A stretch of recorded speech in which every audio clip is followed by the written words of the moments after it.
ያው በህጋዊ መንገድ እስከሆነ ድረስ የተጋባ ነው። ህግ ነው ሁሉንም ነገር መጨረስ ያለበት። ህግ ከጀመረው ህግ ነው የሚጨርሰው።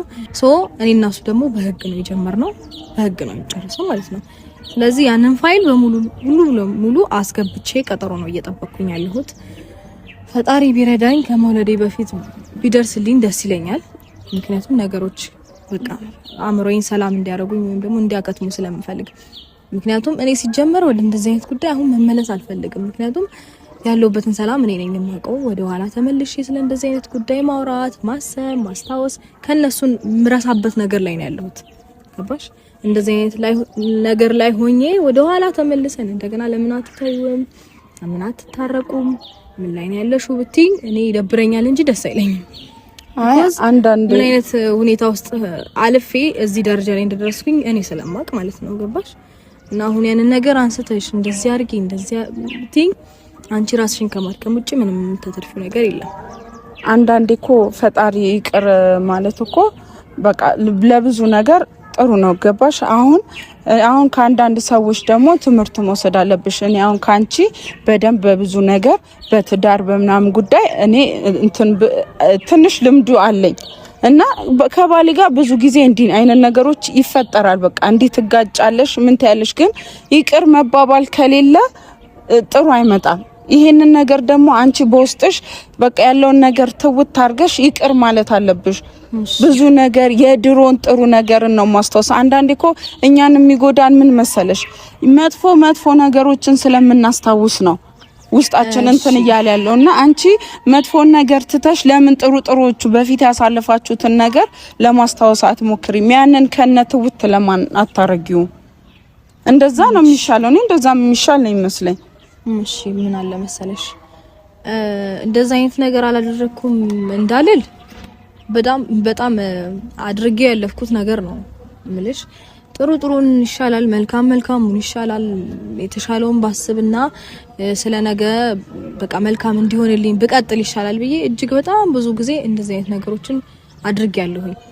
ግን ደግሞ ጥፋቱ ከአንድ ወገን ብቻ ሲሆን ወይም ደግሞ ተመሳሳይ ሲሆን አትሊስት ጥፋት እኮ ሲቀየር ለወጥ ራሱ ስታሪው ትንሽ በከለር የሆነ ነገር ቀየር ስታሪው አሪፍ ነው። ኤቭሪዴይ ተመሳሳይ ጥፋት ሲጠፋ እና ደግሞ ተጎጂው አንድ ሰው ሲሆን እና ሁሌም ይቅርታ አድራጊው አንድ ሰው ሲሆን ይቅርታ ጠያቂ ከዛ ይቅርታ ተቀባይ አንድ ሰው ብቻ ሲሆን ጉዳት አለው። ገባሽ አይደለ? እኔ አሁን መጥፎን ብቻ አስቤ ምናምን አይደለም። በጣም በብዙ መንገድ ብዙ ነገሮችን አሳልፈናል እኔ እና እሱ መሀል እንደዚህ ሚዲያም ላይ የሚታወቅ ከዛም ውጪ ማንም እንዲ ላይክ ሚዲያ ላይ የመጣ የሚቀርበው ማንም የማያውቀው ብዙ ነገሮችን አሳልፈናል። እነዛን ነገሮች ብዬ እጅግ በጣም ብዙ ጊዜ እኔ ይቅርታ አድርጌያለሁ፣ ይቅርታ ተቀብያለሁ፣ ይቅርታ ተጠይቄ የገፋውበት ጊዜ ትዝ አይለኝም። አሁን ግን በእንደዚህ አይነት ሁኔታ ውስጥ ሆኜ እንደዚህ አይነት ጥፋት ይሄን ነገር እስቲ በራስሽ ላይ አስቢ። እውነት ከባድ ነው። አዎ ግን በቃ እስከዛሬ ድረስ ማለት ነው ለራስሽ በራስሽ ሆነሽ ከዛ በእንደዚህ አይነት ሁኔታ ያለፉት ነገሮች ሲደጋገሙ ከዛ መደገም አይደለም ብሶ ስታዩ ደግሞ በጣም ነው ውስጥሽ የሚሰብረው ከሚባለው በላይ ማለት ነውና ለመጨከን እንደዚህ ውሳኔ ላይ በቃ ለመድረስ ወይም ደግሞ እንደዚህ አይነት ሁኔታ ውስጥ እንደገባ ያደረገኝ ነገር ይሄ ነው። አሁን በቃ እስከዛሬ በራስሽ ነው አይደል ይቅር ስትይ የነበረው ይቅርታ ስትቀበይም የነበረው በራስሽ በኩል ነው። አሁን እስኪ ለልጅሽ ስትይ ደግሞ አንድ እድል ስጪውና ለልጅሽ ስትይ በቃ መስዋዕት መክፈል እኮ ነው። በቃ እኮ እኔ አላስፈልግም ታስፈልጊያለሽ በደንብ መጀመሪያ አንቺ ነሽ የምታስፈልጊው። እሱማ በቃ ለልጄ መኖር ካለብኝ ራሴን አበርትቼ ራሴ ጠንክሬ እንጂ ራሴን ሞቼ ራሴን ገድዬ ከሆነ ነገ ልጄ ተስፋ ላይ ኖረው ነው። በእንደዚህ አይነት ሁኔታ ውስጥ ከቀጠለን እኔ የሆነ ነገር ብሆን ልጄ የሆነ ነገር ሊሆን ነው ማለት ነው። ገባሽ አይደለ? እንደዛ እንደሆነ ስለማልፈልግ እንደዛም እሱም አያደርግም ያደረጃም አደርሱም ራሴን አጠንክሬ እኔ ራሴን አጠንክሬ ነገሮችን ማለፍና ከዛ በኋላ ለልጄም ምን አይነት እናት እንደሆንኩኝ ወይም ደግሞ ጠንካራ ሆኜ ነገሮችን ተጋፍጬ እሱን ጥሩ ደረጃ ላይ ማድረስ ብቻ ነው የሚታየኝ እንጂ ድጋሚ በነገርሽ ላይ ማለት ነው አብረን ካልሆነን ህይወት የለም ማለት አይደለም። አብረን ካልሆነን ለሱ ወይ ልጅ አባት የለውም ማለት አይደለም። ወይም ደግሞ ነገር ህይወት ምንም በቃ ሁሉ ነገር ጨለመ ማለት አይደለም። እሱ አይደለም። ስለዚህ አብሬ መሆኔ ግዴታ አይደለም። ተለያይተን ህይወት ይቀጥላል። እኔም የራሴን ህይወት በደንብ አድርጌ እመራለሁኝ፣ እሰራለሁኝ፣ ለልጄ ማድረግ ያለብኝን አደርጋለሁኝ። እሱም እንደዛ በበኩሉ ይሄ እኔ ብዙ ጊዜ ደጋግሜ ተናግሬያለሁኝ። ወድጄ አይደለም ግዴታዬ ስለሆነ አደርገዋለሁ። ለልጄ መኖር ስላለብኝ ግዴታዬ ስለሆነ አደርገዋለሁ። እንደገና እሱም እንደዛው ግዴታው ስለሆነ ያደርገዋል። ወዶ ሳይሆን ግዴታው ስለሆነ እሱ ግዴታ ነው። ግዴታ የሚባለው ነገር ራሱ ኢቭን ማስገደድ የሚባለው ነገር መኖር የለበትም። ወደነው ደስ ብሎን በቃ ከልባችን ምናምን ነው መሆን ያለበት። ግን ደግሞ ይሄ አልፈልግም ካልሽ ደግሞ በቃ ግዴታ ነው። አልፈልግም ማለት ታች ገባሽ? ስለዚህ እኔ መኖር አለብኝ ለልጄ ብዙ ነገሮችን እኔ እንዴት አይነት ስትረስ ውስጥ ምናምን በእንደዚህ አይነት ሁኔታ ካለፍኩኝ እኔ ራሴን እንደማጣው አውቃለሁ። ከዚህ በኋላ ምን አይነት ራስ ማጣት ምን ማለት ነው ካልሽኝ የሆነ ጭንቀት በጣም ሲበዛ፣ ዲፕሬሽን ሲበዛ፣ ስትረስ ሲበዛ ሌላ ዓለም ውስጥ ነው የምትገቢው። እሱ እውነት ነው። ብዙ ጊዜ ሰዎች እንደዚህ አይነት ሁኔታዎች ውስጥ እያለፉ ከሆነ እኔ ይሄንን ጊዜ ማለፍ የራሱ እኔ በጣም ፈጣሪን አመሰግናለሁና እሺ በቃ ራሴን ወደ ማላቀው ሁኔታ ውስጥ ከማስገባው በእንደዚህ አይነት ውሳኔ ውስጥ ጸንቼ ለልጄም ለኔም መኖር እንዳለብኝ ነው የሚሰማኝና ይሄንን ነገር አልተወውም፣ አልሰርዘውም። አንቺ ደግሞ ተጨንቀሽ ይሄንን ነገር ለማድረግ ስላሰብሽ ስለደወልሽልኝ ምናምን አመሰግናለሁ። ግን ሁኔታዎች በጣም ሊያስጨንቁኝ እንደሚሉና ከዚህ ጉዳይ የተለየ ነገር ልታወሪኝ እንደማትችይ ስላሰብኩኝ ነው እስከዛሬም ስልክ ያላነሳውልሽ እና ይሄ ነው ሐሳቤ ከዚህ ሐሳብ። እሺ በቃ እኔም አላስጨንቅሽ፣ አሁን ካለሽበት ነገር አንፃር አላስጨንቅሽ። ያው በቃ ማለት ከሱ ጋር ይሄ ተመለሱ ምናምን የሚለው ነገር ቢቆየም ብዙ አሳሳቢ አይደለም። ምክንያቱም ያው አንቺም ካለሽበት ሁኔታ አንፃር ግን ይሄ የፍቺ ወረቀቱን ግን እሱ ነገር ብታዩ በቃ ቢያንስ ይኸውልሽ ነገሮች እኮ ይለወጣሉ።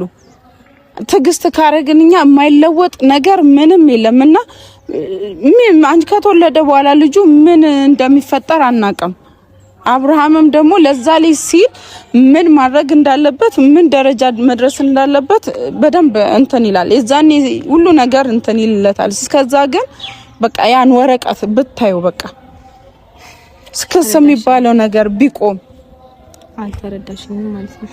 እኔ እየተረዳሁሽ ነው ሁሉ ነገር አልገባሽም። ወር ደግሞ እሺ አሁን ማለት ልጁን ሲያይ ለልጁ የሚሆነው ነገር ይሆናል ካልሽ አሁን ልጁ መሆን ያለበትን መሆን አለበት። ግን ደግሞ ከኔ ጋር አያገናኘውም ይሄ ነገር አይደል? አያገናኘውም። ልጅ ጋር ሲባል ልጅ እኮ ልጅ በነገራችን ላይ እናትና አባት ልጅ በጣም ያስታርቃል። ይሄንን አታውቂም? ይሄን ነገር አታምኝበትም? የተጣሉ እናትና አባት ልጅ ሲያድግ ወይ ትንሽ ልጅ ከፍ ሲል የሚያስታርቅበት ብዙ አጋጣሚዎችን አይተናል። እኔ ብዙ በእውንም የተፈጠረ ነገር ትክክለኛ ነገር አውቃለሁ። ስለዚህ ምናልባት ያ እድል እኛ ጋም ሊመጣ ይችላል። ልክ ነሽ። ግን ማለት እንዴት ብዬ ላስረዳሽ? በእውን ማየት የለብንማ። ኦሬዲ እኮ ልጅ ተፈጥሯል፣ ወዲ ውስጥ አለ። እሱ ሊያስታርቀን ይገባ ነበር። የግድ ሲወለድ እንደዛ ልልሽ የፈለኩት ሲወለድ ልጁ ጋር ሁለታችሁንም የሚያገናኝ ነገር ይኖራል። የዛ ሰዓት ቀስ ብላችሁ በመቀራረብ ምናምን ጥሩ ነገር ሊፈጠር ይችላል እና ለሁሉ እንትን ነገር አቸኩይ። በቃ ትንሽ ወረቀቱ በቃ ትንሽ እስቲ ቢቆይ አንቺም እረፍት አድርጊ። አሁን ከዛ ነገር እኔም አላስጨንቅሽ። ከዛ ነገር ውጪና ማማልሽ መሰለሽ እረፍት በማድረግ ልስማማልሽ። ከዛ ውጪ ስለ ወረቀቱ ምናምን አልቸኮልኩም፣ በእውነት አልቸኮልኩም። እኔ ቸኩያለሁ ለማለት እንትን አልደፍርም። ለምን ብትይ ተጀምሮ እኔ አሁን ሞሎዴ ኦሬዲ ቀርቧል። ግን ተብሎ ተጀምሮ ካረገዝኩበት ጊዜ ጀምሮ እስከሚያልቅ ድረስ ያሳለፍኩት ያለውትን ነገር በደንብ ማየት ይችላል። ስለዚህ ቸኩለሻል ለመባል ምንም አይነት እንትን የለም። አልቸኮልኩም። እውነት በጣም አስቤበት ረጅም ጊዜ ወስጄ ምናምን ብዙ ጊዜያቶችን በቃ እንዴት ሆኜ እንዳሳለፍኩኝ እኔ ነኝ የማውቀው።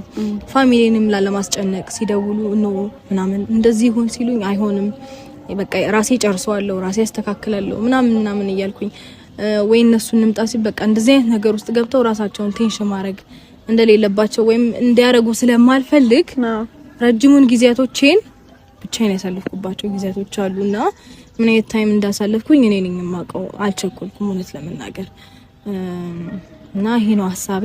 ግን ስላሰብሽልኝ በጣም አመሰግናለሁ። ግዴታ ነው እኮ ግዴታ ነው። እናንተ ፍቅር ለኛም ፍቅር ነው። የእናንተን ፍቅር እያየን ነው እኛም በቃ ውስጣችን በጣም ደስተኛ ምን ሆነውና የእናንተ ጭንቀት ደግሞ በጣም ለኔ አብሶ እኔ በጣም ነው የምጨነቀው። ምክንያቱም በሌላ ነገር ታዩና ሴት በመሆንሽ በዚህ ሰዓት ብዙ ነገር ያስፈልግሻል ብዙ ነገርና ግን ያውላ ነገር ቀርቶ ወደ ጭንቀት ስገቢ ብዙ ሰው ያስጨንቃል። እኔም ተጨንቄያለሁ። ስለዚህ በቃ ሁሉ ነገር በቃ ወደ ጥሩ ቢቀየር ጥሩ ነው እና ወረቀቱ ደግሞ ያው በቃ እንትን በማለቱ እኔ አሁን በአሁን ሰዓት አላስጨንቅሽ ብዬሻለሁ።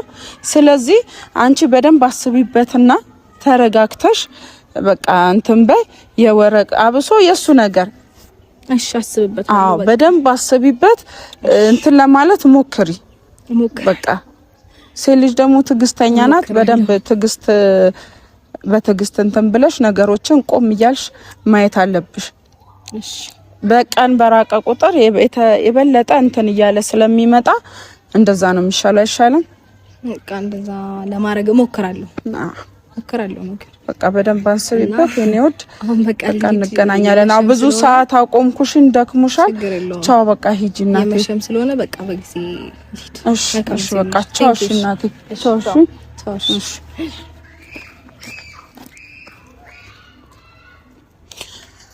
እና እንግዲህ ቤተሰቦች እንደምታዩት ነው ያው አሁን ብዙም ያው ድካም ላይ ስለሆነች ብዙ ልጨቀጭቃትም አልፈለኩም። ምክንያቱም ያው በተናደደች ቁጥር ለሷ ለውስጧም ለእንትኗም ጥሩ ስላልሆነ ብዙም ያው መጨቅጨቅ አልፈለኩም። ግን ምንድነው ያ ወረቀት እንዲዘገይ የፈለኩበት ምክንያት ወረቀቱ በዘገየ ቁጥር በመሃል እሷ ብትወልድ ያ ልጅ ያው እሱ ምን እሷ ጋር ሊጠይቅ መምጣቱ ምናምን ስለማይቀር ያ ልጅ አንድ ሊያረጋቸው ይችላል።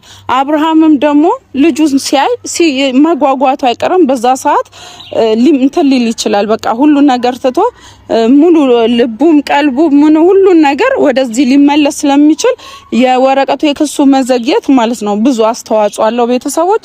እና ለዛ ነው ወረቀቱ እንኳን እንዲዘገይ እንትን ያልኩት። ከዛ ደግሞ ሂደት ቀስ እያለን የምናየው ይሆናል። እና ይሄን ነው ልላችሁ የምችለው ቤተሰብ